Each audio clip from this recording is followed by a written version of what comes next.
उपलब्धि मानी जा रही है। नेशनल हाईवे, एक्सप्रेसवे, इंफ्रास्ट्रक्चर विस्तार लगातार हो रहा है। वंदे भारत और रेलवे आधुनिकीकरण का कार्य किया जा रहा है।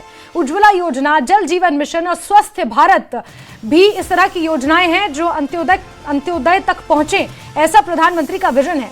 आयुष्मान भारत जो सबसे बड़ी और सबसे महत्वाकांक्षी स्वास्थ्य योजनाओं में से एक है, उसे लागू किया गया। प्रधानमंत्री आवास योजना में करोड़ों पक्के घर गरीबों को मिले हैं। जम्मू कश्मीर से अनुच्छेद 370 हटाया गया और जम्मू कश्मीर को विकास की मुख्य धारा से जोड़ा गया। राम मंदिर और नया संसद भवन बनाया गया। चंद्रयान 3, सेमीकंडक्टर और आत्मनिर्भरता की ओर भारत बढ़ रहा है।